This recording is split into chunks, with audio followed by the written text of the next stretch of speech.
Hi, everyone. Welcome to the Live Life podcast. My name is Liv. I have a very special guest today, Mala Munoz. Hi, Mala. Hey, hola, hola. All right, so Mala Munoz, well, I know you from high school and Yes. middle school? Nope. No, Nope, just high school. high school. Okay, but Mala is a writer, advocate, and crisis counselor from Los Angeles. Her writing profiles Latinx artists and creators and has been featured online in Vibe magazine's Viva section, a self-defense instructor, and one half of Locatora Radio. Mala's work online and in real life focuses on the creativity, genius, and legacies of women and survivors of color. Thank you. Amazing bio. I wrote it. Thanks. Yes, you did. Okay, so normally when I've been doing the podcast, I've been asking about like early life, where you grew up, things like that. I kind of just like want to go into what you're doing right now. Okay. Because I think it's not to say your early life isn't interesting, but I'm so excited and inspired by the work you do now, and I think it's so important in this climate that we find ourselves in. So should we start with POV or? Yeah. Okay. We can start with POV. So why don't you talk about what you do at Peace Over Violence? Yes, I can do that. So Peace Over Violence is an LA area rape crisis center and domestic violence agency. It's one of, if not the first, dual sexual assault and domestic violence agencies in the nation. I work there as a case manager, as an advocate, as a self-defense instructor. All of my clients are survivors of sexual violence, domestic violence, stalking, sex trafficking, child sexual abuse. I work like emergency response. So on any given day, I could be on call and heading out to the hospital, local police stations, middle of the afternoon, 2, 3 in the morning, to work with survivors who maybe need shelter placement, who need restraining orders. I go to court with survivors who are testifying against their abusers and their attackers. I'll go to interviews with survivors if they have to be interviewed by law enforcement or DAs.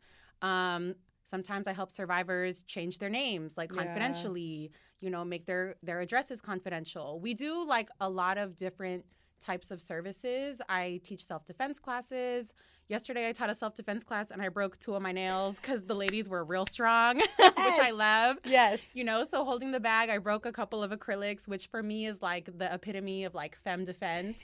That's a worthy cause. If you're going to break a nail, that's a worthy cause, And like be okay with it. And be okay with it. Be happy about it. Yeah. Wear it as, a badge of honor. Yeah. So that's what I do. That's my day job. Cool. Yes. So I was wondering, like, obviously within the bounds of like confidentiality, I think one reason that like I find you so valuable as a community member is because you can speak to like what's actually going on in various communities in Los Angeles, but also like, when women, I really look to you as a resource, as someone who it's like when I think about like, am I crazy or is this shit really happening to women? And like that concept of crazy we'll get to with your podcast. Sure. Yeah. But like when I can, see your Instagram story and you can be like, this week, like I worked with multiple women who like had attempted murder by their partners. Can you just kind of like meet the general public with like stories about the world that you live in and like why it's so important and why it's so urgent to fix things? Yeah, I think that what I try to do, I am like on social media all the time, like all day. Even if I'm working, there are times where you have a feeling, you have an emotion. And as an advocate, we're trained not to have visceral or really emotional reactions to the stories that we're hearing or to the conditions that we find like our survivors in, right? Because I've had like an average day in the office on call, I could end up in the ICU, right? Or in the emergency room. And I could end up working with a survivor who has been very severely like beaten, disfigured, what have you. And we hear very intense stories of violence against women, against children, and hearing it directly from the person who has been harmed.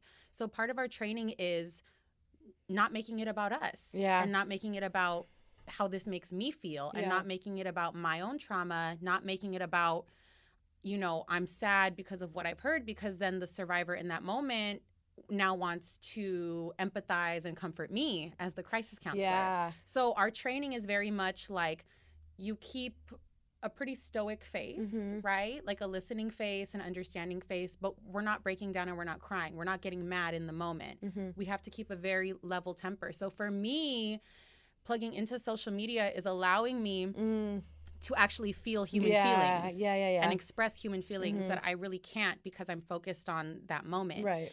And so what I try to do is, I think that a lot of what happens with violence against women, violence against children, sexual violence, like survivors are constantly sort of, spilling our guts and telling our stories publicly, hoping for empathy, hoping for understanding. And what I try to do is talk more generally about patterns and talk more generally about the implications of perpetrators and putting the spotlight on perpetrators, putting the spotlight on men in a lot of ways, right? And the people that enable them. Yeah. So I feel like that's what I try to do in giving like a general analysis, talking to the general public. I try and shift the focus onto the action being committed. Yeah. Not so much as bearing my soul. Yeah.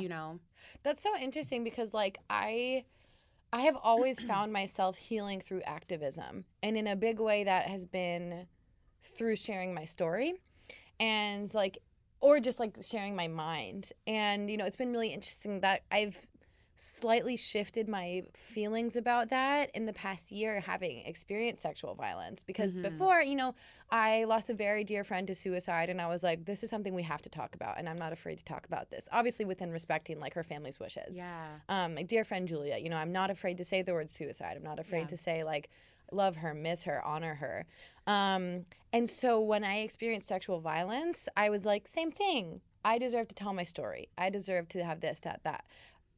And then you realize, like, people aren't kidding when they say, like, women are shamed or survivors. Women, survivors, like, don't, by and large, when I did decide to share my story, after, like, holding a sign at the Women's March, I got good responses. But, like, some of them was, it's really interesting the isolation you experience in something that just should be, like, I'm sharing my story. Sure. And I now understand what you just said. Like, I want to talk about this topic and I want to share my story, but I now understand like there is a certain boundary that I have to pull. Okay. As far as like my reaction and my response to people's inevitable reactions. Got it. So I'm really interested to hear like how you do that on a day-to-day professional setting. And it sounds like it's just like your priority is the work. Yeah.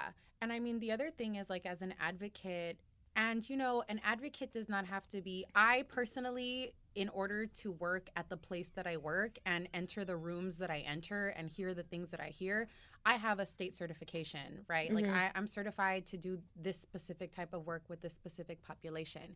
But there's also, like, survivors have the right to have an advocate with them in court if they're seeking a restraining order. But by law, an advocate can really be anybody, a support person, a family member. You don't have to have like a state certification or anything like that, right? Yeah.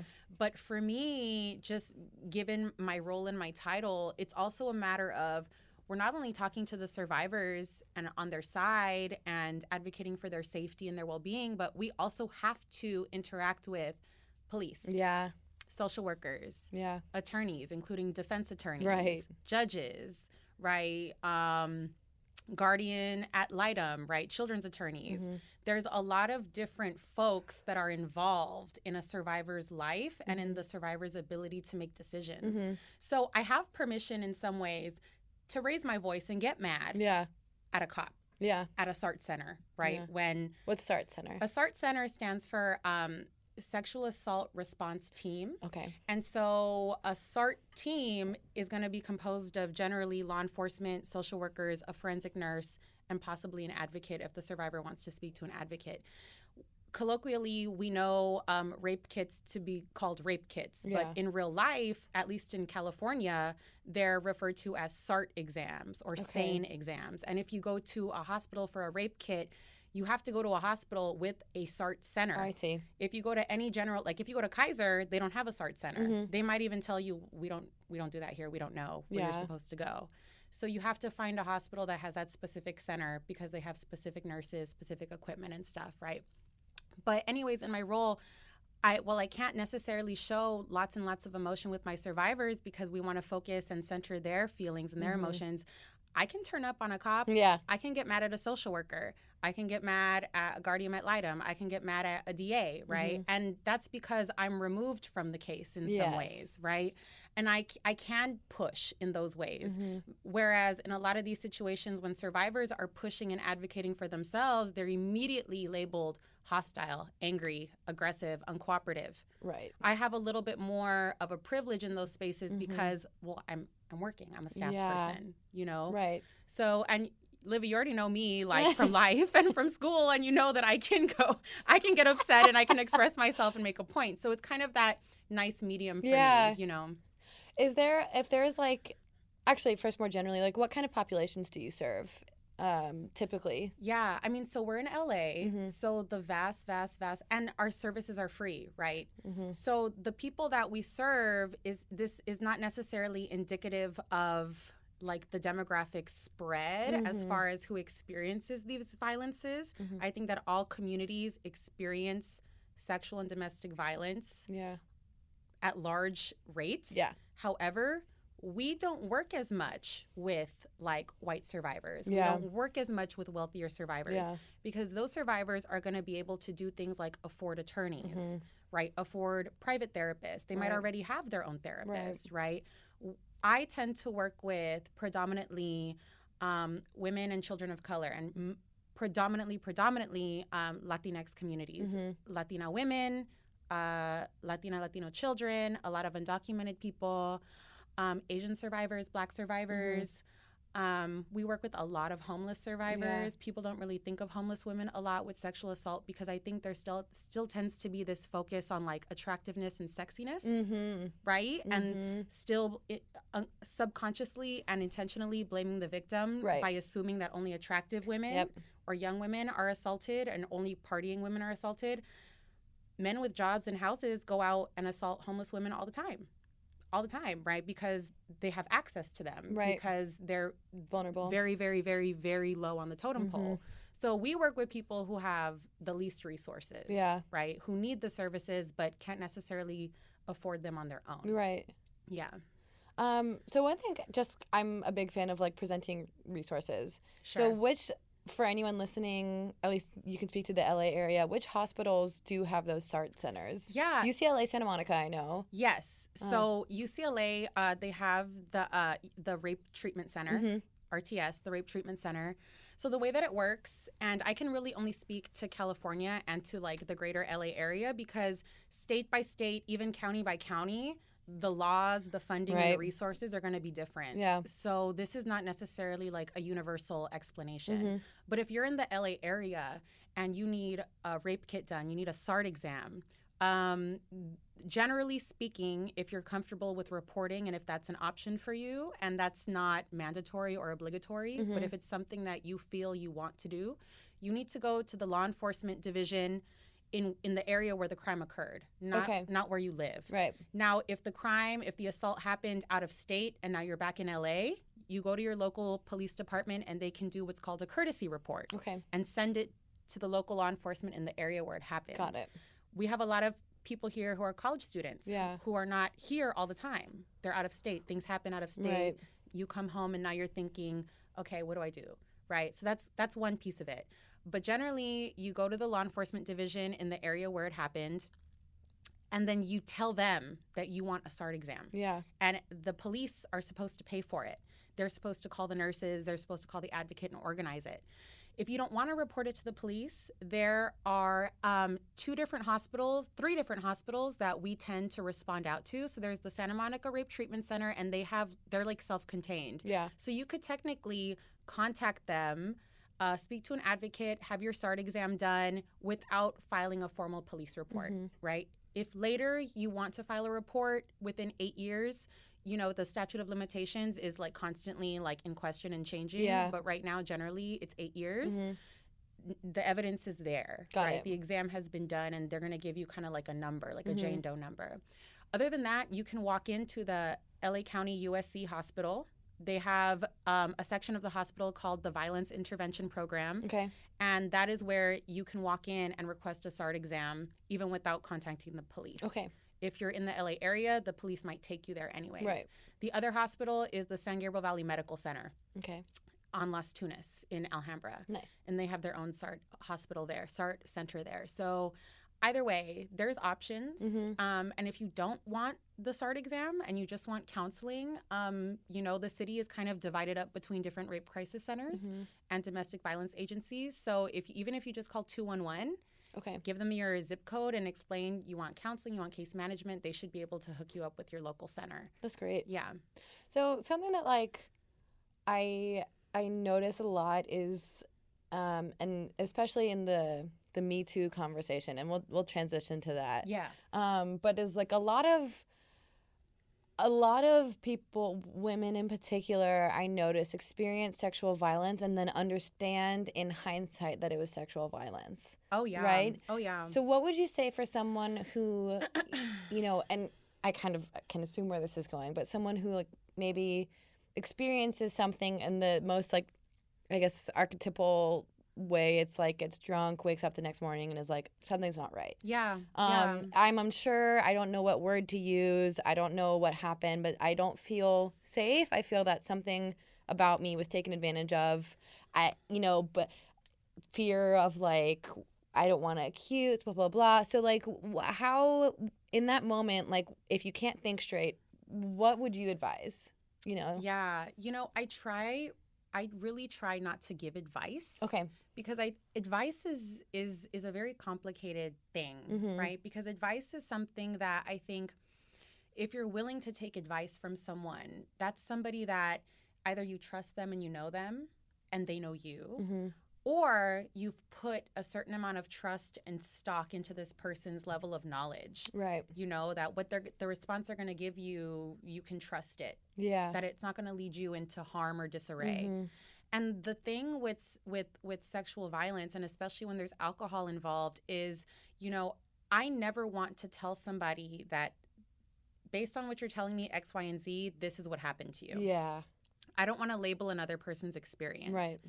What I generally will tell survivors is, look, this is how we understand sexual assault. This is what we understand it to mean, right?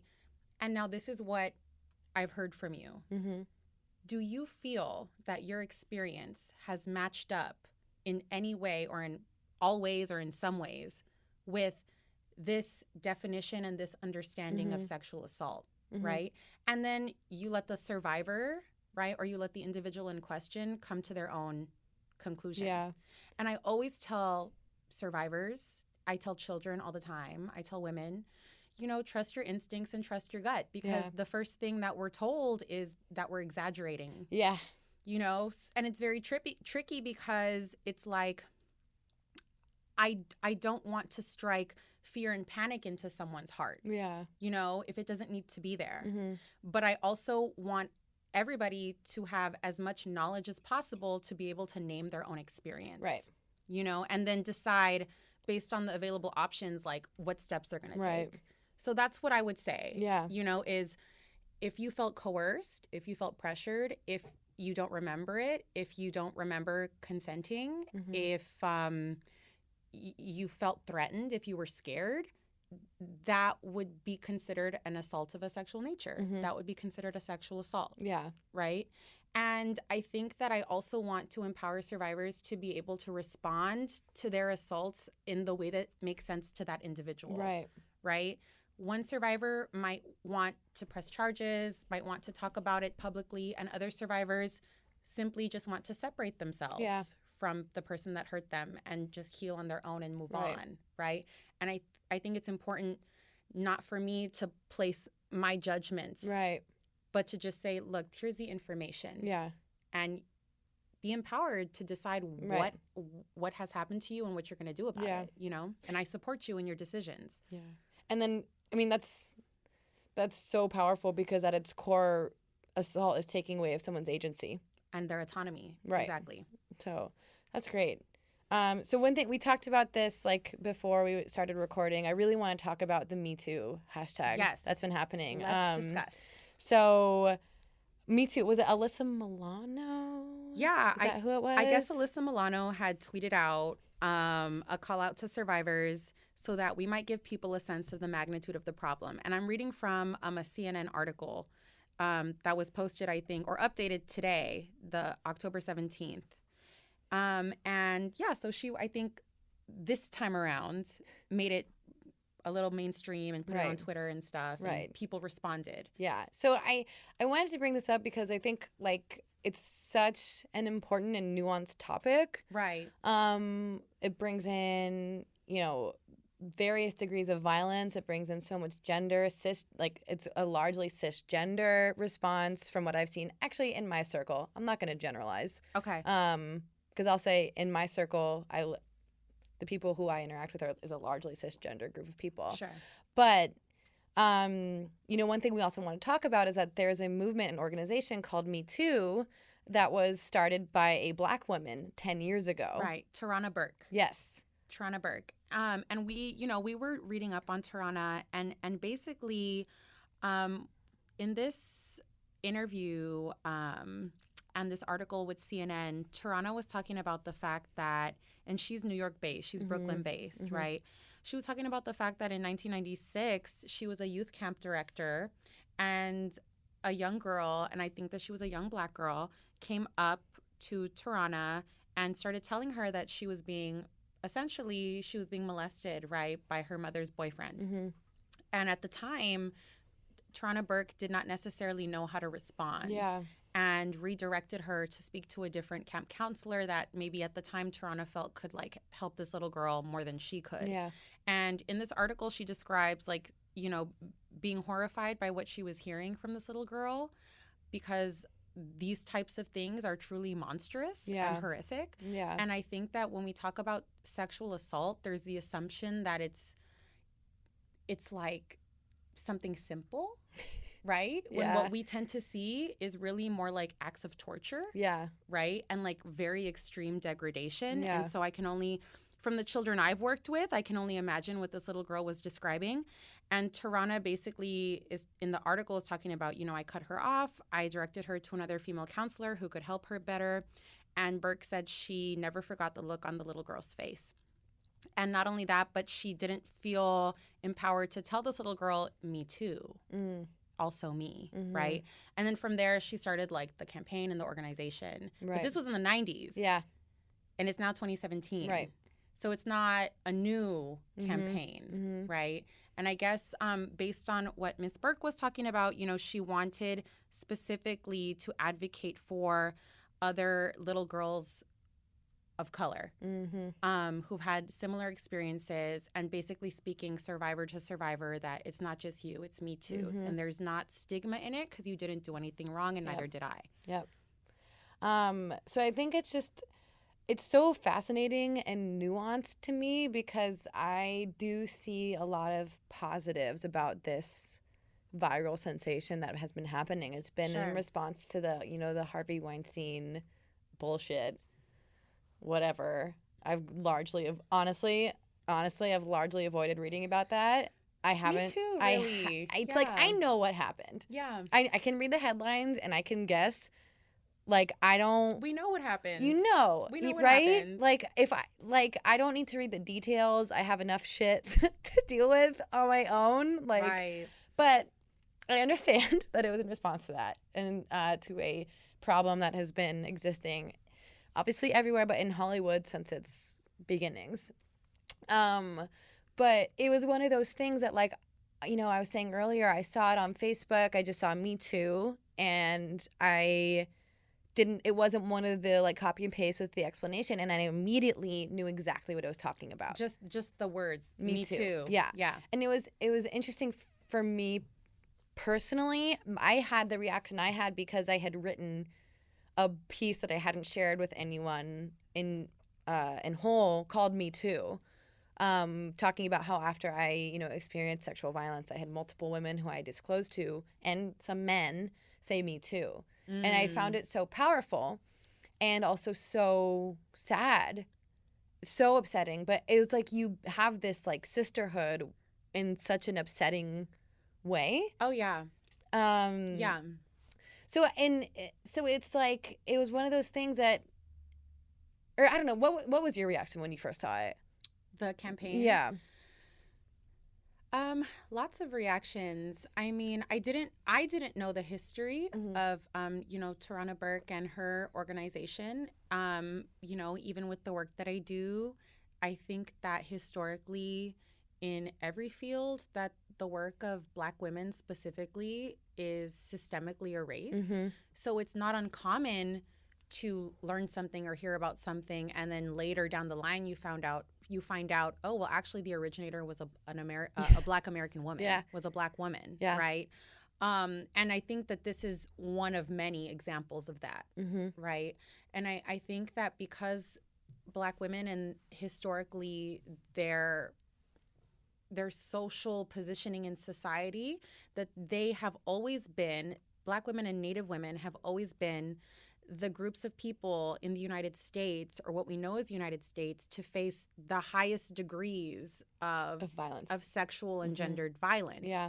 Therefore, when they're facing the highest degrees of violence, and to such an extent that rape of these women for a long period of time was written into our laws, state by state. It was that intense that it was legal and written in the books and in our halls of government. Right? I mean, literally, like, written verbatim down. Like, just out of curiosity, can you give an example? Oh, sure. Yeah. So in our penal codes, in our early penal codes, right, the very, very early rape laws did not include rape of Black or Native women. And specifically when it came to Black women, whether enslaved or not, because Black people were constitutionally and legally not considered fully human, right? The 3/5 clause, they were considered others. Our anti-rape laws at the beginning, which already completely flawed because they were written by men who excluded marital rape, because guess who the legislators were who were writing the laws? Men with what? With wives who were probably raping their wives. There weren't laws against raping children, right? Because guess who the legislators were, and who were they probably assaulting? Their wives, and also probably children. And then you also had clauses which said that Black women could not be raped. They were unrapeable because they are considered property and non-human. So we have to consider that slavery was not only about the extraction of labor. Slavery was also an institution of sexual violence, of rape. Male slaves, women slaves, child slaves, right? Enslaved people were systemically sexually assaulted for many, many years by their slave owners, right? Not only women, but men and children as well. So when we talk about the institution of slavery, and this is not something that is like new information, because again, Black women have been writing about this and lecturing about this and talking about this for years. Sojourner Truth, right, which we know her to be a great philosopher, a great thinker. She gave this speech at like a big women's convention, and the name of her speech was, I am a woman. Yes. I am a woman's right, and it comes from a place of Black women having to actually state and tell people, we're women. We're humans. We're human women. We are Black women, right? And so I feel like this comes out of that sort of legacy. This comes out of that. This is hundreds of years in the making. And so yeah, even the movie that came out recently, Hidden Figures. Oh yeah. So this is history that has existed for decades, but only in the past year or two are we now learning about it. So I don't remember what the original question was, but it's okay. That was a perfect answer. Whatever the question was, I don't remember either. But I mean, as a Chicana, like as a woman of color, like as an advocate, as a survivor, I know and I recognize, and I'm so thankful and grateful for like the fact that the vanguards of everything, really, like when it comes to like our understandings of inequality and social hierarchies and our positionalities, all of that context and all of that theory has come from theories that Black women and Native women, right, have come up with and have analyzed and written about and spoken about and done art about in their activism because of their historical oppression. And then us who come from immigrant communities, we came way later. Right. We came way later. So we're on the soil that these people already built. Right. You know. Right. Wow. One thing that I've found really interesting in as a reaction I've heard about to this conversation about Me Too is the centering of women. Sure. And a problem that many are saying is a men's problem. So I know that like a lot of time in social media and on the podcast you talk about centering. Like who needs to be centered in a certain conversation. And it's like it's such a massive conversation to have, but like I don't even know what the question I have is, but like if you were to say like what does the conversation need to be? You know? Like, because to me, it's like I see we're having conversations. Yeah. And I do see, and I'm so glad we're talking about this because I've seen positive feedback to the Me Too conversation. And then obviously in the days following, the story comes out, you know, about the fact that this is not a new conversation. Right. This is not a new movement. And it's actually, you know, it's been around and it's very niche. I just had a thought. Okay. So going back to Hollywood, like we're in LA, right? Yeah. We're in LA. We're in Hollywood. We're in LA. This is one of the world's cultural centers. Mm-hmm. This is where so much media, news, content, art is created and is disseminated globally. Mm-hmm. And this is an epicenter, you know? And what's really interesting to me is because we can continue to talk about race and women and sexual violence in this conversation, right? And to answer your question, I think when we talk about what conversation needs to be had, every time there's a new crisis, there's a new issue, there's a new movement, you always hear some variation of, but this isn't the real issue. What we really need to be talking about is this. What we really need to talk about is that. And for me, I'm like, you know what?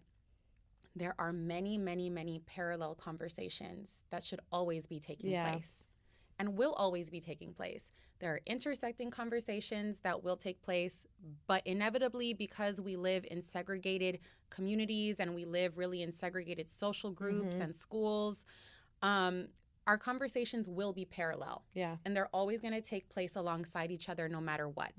And I really dislike this. Well, why are we talking about this when we should be talking about this? Listen, we're going to talk about all of it. Yeah. Even if it's not linking up, even if it's not at the same time, like let the conversations happen, right?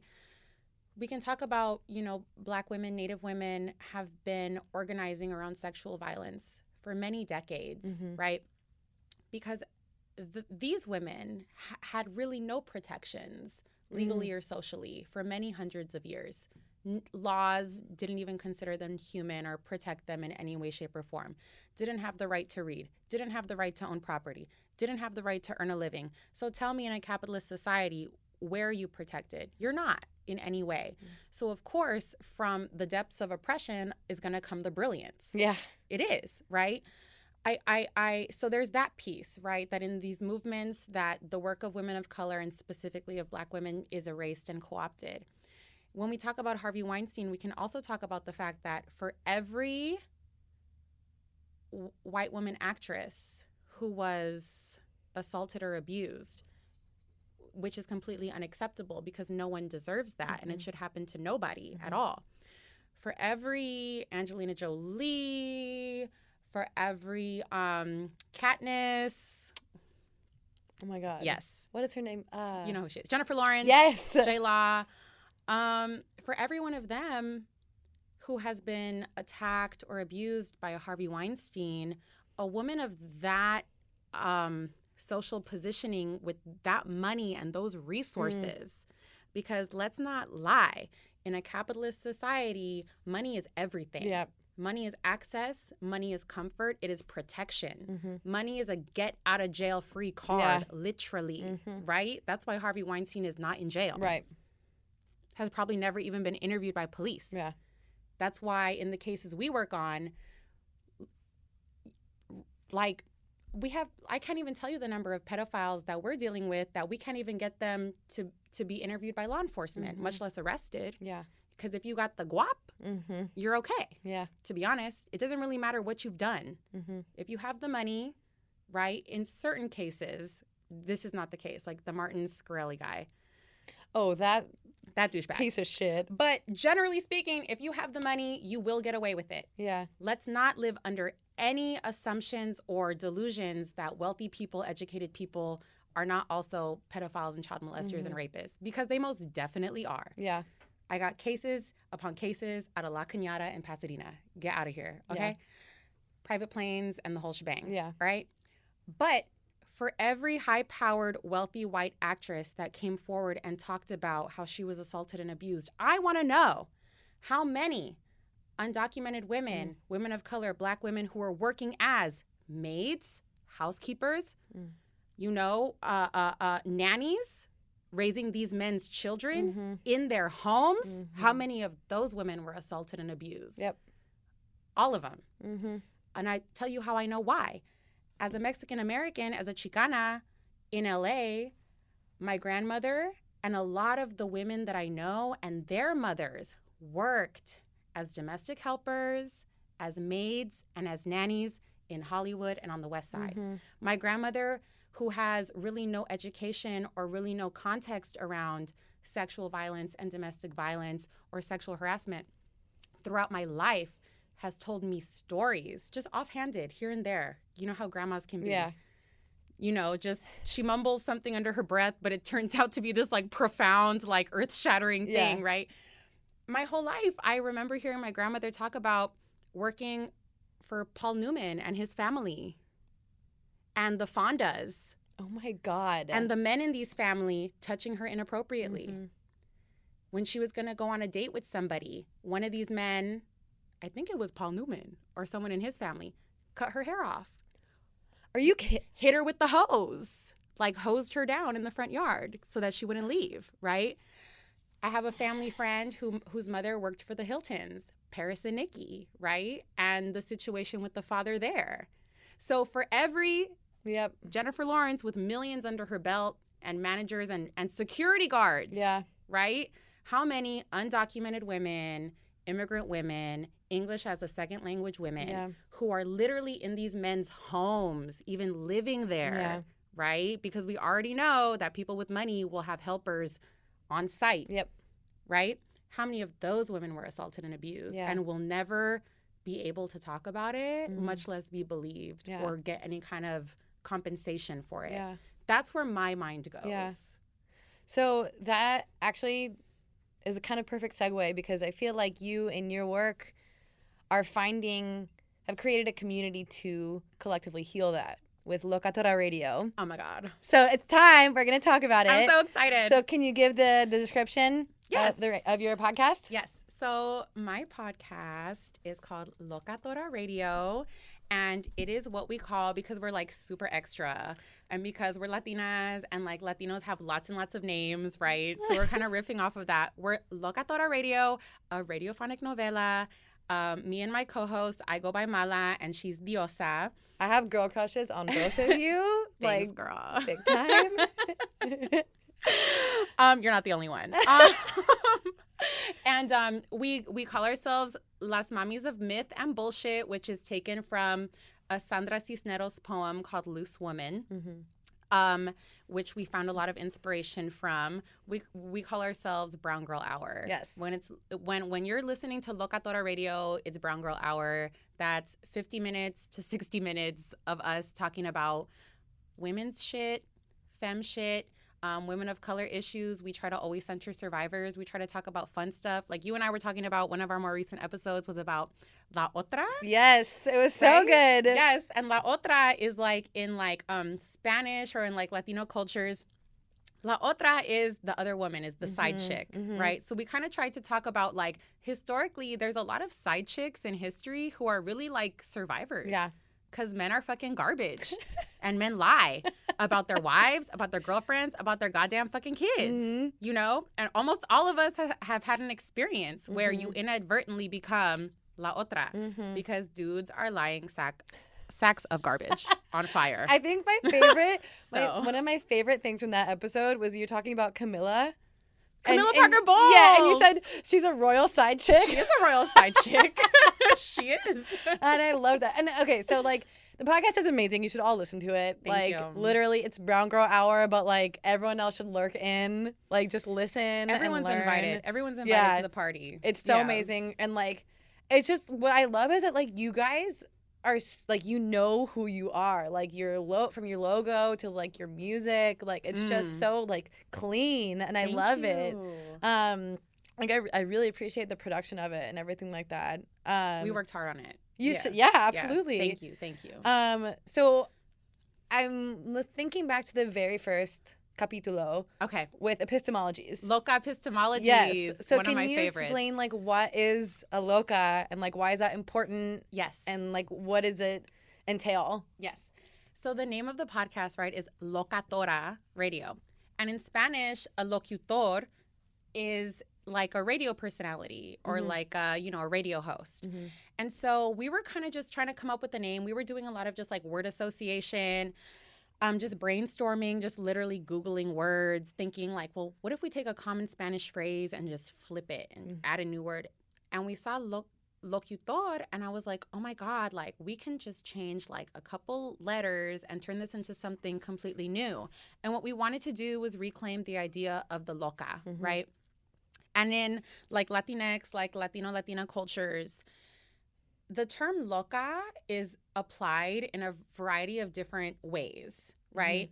One of the ways that loca is applied is when women talk bad about a man, or when women try to point out when they're being treated badly, when women try to talk about, I was abused, I was assaulted, right? No, well, tú estás loca. You're crazy. Ella es una loca. Yeah. Right? Like it's something that is used to immediately derail that woman and to automatically make her somebody who is not believable, to shoot down her credibility. Yeah. And it's something that I see happening over and over and over again with my own clients. Yeah. The first accusation that an abuser or a rapist will make is, she's crazy. Yeah. That's the first one. And it's the go-to for all of them. People always assume that women and survivors are crazy, but nobody ever stops and thinks, so wait, so do rapists always tell the truth? Right? Like people have this assumption with the same amount of evidence, which is usually zero. Right. People are very quick and when I say people, I mean people in positions of power, judges. Yep. Detectives, DAs, whatever the case may be, social workers, with the same amount of evidence, which is usually zero, people will be very quick to say, yep, she's definitely crazy. And he's definitely telling the truth. Yeah. Right? And it's a judgment call that's made based off of these stigmas and these associations about women that were dramatic. And especially in Latino cultures. All of us Latinas are dramatic. We're dramatic. We're out of our minds. We're crazy. We're hot-headed. We're aggressive. We don't know what we're talking about. This and that, this and that, this and that, right? So for us, we were like, let's reclaim the term. Some Maxine Waters shit right Some there. Maxine Waters motherfucking shit. Exactly. I'm reclaiming the label. I'm reclaiming the loca, right? So yeah, you know what? We've been called locas ourselves. We've been called crazy ourselves just for speaking our minds or whatever the case may be. We see it happening over and over in everyday life. So this is what it is. Yeah. Okay, sure. I'm a crazy bitch and I'm going to still talk about the same shit. Yes. That's amazing. With all the other crazy bitches. Yeah. And I just like see your following and like you guys have a lot of fans and listeners. Like you guys kind of blew up. Like we're slowly getting there. We're climbing the mountain. You really are. Like you're doing an amazing job. And it's like, you. It's important to women who listen, you know, who can relate. And, you know, you have such specific topics that you're talking about that relate to such specific women, but that also women who aren't steeped in maybe that specific cultural phenomenon that you're talking about can learn and relate, you know, in some way. And I think it's just so amazing. Thank you. I really do. Like our listeners are so awesome. Like I love our listeners. We call our listeners our locamores because we were trying to, you know, we take inspiration from people like Rihanna. Yeah. Love Rihanna so much. I fucking love Rihanna. And she calls her followers like the Navy, right? The Rihanna Navy, For Beyonce, it's the Bayhive. Right. And I was like, we need to have our own name for our listeners. Like, who are our listeners? They have their own identity. They're their own group. They're our Locamores. I love it. And that's it. That's amazing. So they're amazing, and they give us a lot of ideas. They give us a lot of feedback, a lot of inspiration. Our listeners are everything. That's amazing. Okay, so I want to talk about, like, because everything we've talked about, I imagine, like, with your level of, like, shit in your head, dating is interesting. Oh, God. So what's that like for you? Like, I know you have some stories. Jesus, God. Like, you know, what, like, how Goddess help us. Like, how do you go into the world as a woman with this knowledge and these experiences and, like, navigate that? Okay, yeah. So, like, you know, it can be difficult. And I think one of the things to keep in mind is I saw and I read this quote. Somebody was, I don't even remember if it was Twitter or Instagram or where. I spent all day on social media. But somebody had written this thing about how, like, people who do lots of, like, service work or who do lots of this type of thinking and stuff tend to be really bad in, like, interpersonal relationships and stuff. And I can see how and why. I mean, don't get me wrong. I'm a fabulous girlfriend. Yes. Like, I really fucking am. Not that I'm trying to be like, hey, come date me. Right. I just am hyping myself up. As you should. Because I'm fabulous. Right. But there's a lot of ways that, like, being exposed to constant, like, blood and gore and trauma is not good for you. Yeah. Right? Like, it's just not healthy. And especially when in this line of work, it's feminized labor because it's empathetic work. Right. It's social work. It's human work. You will be hard-pressed to find male advocates. Yeah. You will be hard-pressed to find men that intend to be trained as counselors to work with this population. Yeah. They exist. We have, like, 3 men on our staff, you know. But other than that, if you walk into a room, into a conference that has to do with violence against women, violence against children, sexual violence, domestic violence, sex trafficking, human trafficking, blah, blah, blah, blah, blah. I can name every abuse in the world. The people doing the helping work are going to be women.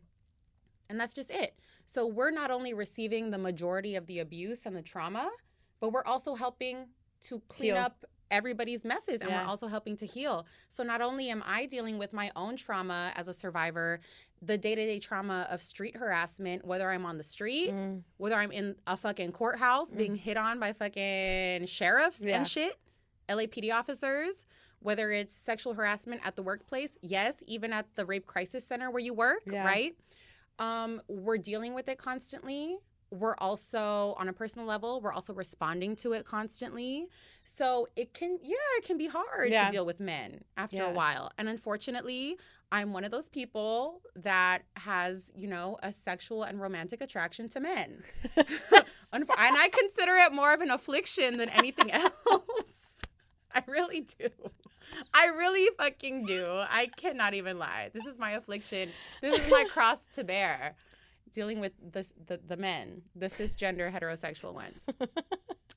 But so navigating dating can be difficult because you know what the red flags are. Yeah. You know what the cycles of violence are. You know what all that shit is. But what you don't realize is that almost every person, not only men, but almost every person in the world is going to express those things at a different degree. Right? So even if you're with a guy who is, you know, for all intents and purposes, a healthy person, you know, a kind person, a good dude, he is still on some level likely to exhibit one or a few of those red flags or troubling behaviors. Now, there's lots and lots of guys who can talk it out, who can learn about it, who can be self-reflective and fix themselves and change that up, right? But then there are lots and lots of guys who won't or who choose not to be. Yeah. So it's like a constant thing of, like, navigating that and being like, listen, a red flag is like a promise. A red flag is not like a one-off or a maybe. A red flag is a precursor of what's to come in a lot of ways. unless that person is really and truly like, look, I see that this behavior is problematic and this is how I'm going to change it. And I'm showing you now, I'm doing the steps. It's not just promises. But so what that means is like, I could be dating somebody, and for me, in the place that I'm in right now, and I'm only 25, I see troubling behavior and I cut it off right away. Yeah. I cut that shit off. Yeah. Goodbye. And I'll tell you a story. Yes, please. I'll tell you a fucking story. So I had gotten out of this relationship, right? That was not without its problems, right? And I needed to get out of it, and I'm healthier and happier and safer out of the relationship, right? So after that relationship ended, I was like, listen, I don't care like what or who. I just need a new experience. Sometimes you have to cleanse your palate, girl. You know, that's it. So I was like, let me go on a dinner date or something. So I go on a date with this guy. We go to dinner, and I'm like, ooh, like a man who reads books. This is different. Like, this is new. This is interesting. Check this out, right? Amazing. So we go to dinner. He's cool. Buys me dinner. Cool conversation. We go out to a bar, have a couple drinks. Cool. He even appeared to be like observant and socially aware, because like, at the end of the night, he says to me, my real name is Zoe. My real name is Zoe. But my stage name is Mala, right? So he's like, Zoe, like, I don't know how you do it. I was like, what are you talking about? Do what? He was like, because the entire night that we were out, all these fucking men were fucking staring at you and giving you those wolf looks and just being really, and because it was only the first time we hung out, this man has no claim to me. I'm not his girlfriend. Yeah. We've never slept together. He's never touched me. Yeah. He has no like possessiveness over me, or no like inclination to protect me or to jump in or to say anything, right? So understandable. So he's like, yeah, he was like, he told me that he was uncomfortable noticing the number of men that were like staring at me throughout the night. Right. And I told him, I think I can understand how you might be uncomfortable. I think I see where you're coming from. As the object of the gaze, I think that I get your discomfort, you know, but I hear where he's coming from, but it's just interesting, you know, that he's, you know. Yeah. I mean, like, it's better than nothing. It's better than nothing.